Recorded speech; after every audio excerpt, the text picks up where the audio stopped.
Until he left the Joe Rogan Experience in 2013, Brian Redban was the co-host of the most popular podcast in the world. Since then, he seems to have remained in the shadow of Joe's popularity.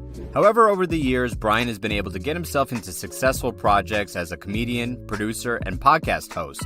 Here are some unknown or unpopular facts about Brian Redban. Sit back and enjoy. Number 9. He is a BTS fan. BTS is a South Korean K-pop boys band with a massive global following. Billboard compared the pandemonium and fan madness on American soil to the chaos caused by the Beatles in the 1960s. With their catchy, happy songs and impressive live performances, Brian was hooked.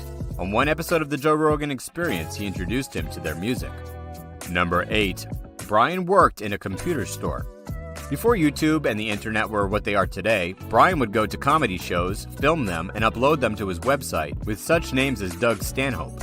This caught the attention of Rogan, who, soon after, recruited him to produce and record his shows. Brian was working full-time at a computer store in Ohio. But coincidentally, at that same time, the store was closing its doors and he received a $3,000 severance package, money that helped him move to California. Number 7. He founded Death Squad. During the growing popularity of the Joe Rogan Experience, Brian started a podcast network with some of the most popular comedian guests that they've had on the show. He was behind the podcasts of Ari's Skeptic Tank, Joey Diaz's Church of What's Happening, and Your Mom's House. During this time, he filmed, edited, and co-hosted 2 to 3 shows every day. Most of these people have since departed with their projects to other networks. Nevertheless, he still managed to have fantastic shows like Kill Tony, which is extremely popular and it doesn't seem to be slowing down. Number 6. He's still friends with Joe Rogan. Redban left co-hosting with Joe in 2013 for a few reasons. In the early days, when the show was in its infancy, in silly or comedic discussions, his personality fit right in. But as the podcast progressed with a wider range of guests, bringing in more academics and intellectuals from different fields, it demanded a different tone and a more focused conversation. Adding to that, Brian's overworked with other projects, and the way it was affecting the technical aspects of the podcast led to small arguments with Joe that were escalating in intensity. Eventually, all of this made his departure inevitable. The show now gathers over 100 million listeners a month quite regularly. Joe does not regret his decision. Instead, the two of them have become good friends. He is a regular guest on his podcast, as well as Joe is on Brian's projects. Number 5. He's into the metaverse. Growing up with an engineer father helped nurture the skills for his tech-oriented pursuits. He got into web design at the primordials. Before Twitch, he was doing live streams, and he was one of the first to go into podcasting. Currently, it's no different. Most nights he goes into the metaverse in the virtual Redban chat. With a digital avatar, online with a bunch of friends, they enter a virtual Disney World to ride a roller coaster or go to a strip club. He also performed in a comedy show in a virtual reality environment. Number 4. Brian did more than just podcasts. Brian was a touring comedian for a long time, performing at several comedy clubs across the US.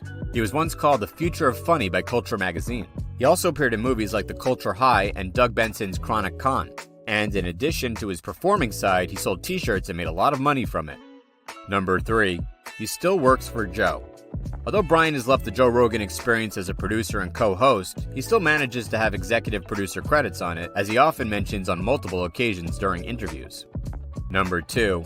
He was behind the Mencia incident. In 2007, Brian filmed, edited, and uploaded a clip that went viral on YouTube and led to what is known as the Mencia incident. The clip showed Rogan accusing Carlos Mencia of stealing jokes from other comedians. It all happened on stage during Mencia's stand-up show. The industry faced Rogan, getting him banned from the Comedy Store and his talent agency, which also represented Carlos, dropping him. A year later, Mencia's career had already taken a hit and lost most of its relevance. The peak of the fall was when his show Mind of Mencia was canceled in 2008 after 4 seasons. Number 1. He dated porn stars. Brian, over the years, has been surrounded by actresses that are naughtier than usual. They were frequent guests on his podcast, especially on The Naughty Show. He also became known to have a dating history with a few of them, some quite famous. 2 of them were on the top ranks of adult actresses that perform mostly girl on girl. They were Victoria Ricci and Taylor Vixen. Quite the catch, Lucky Brian.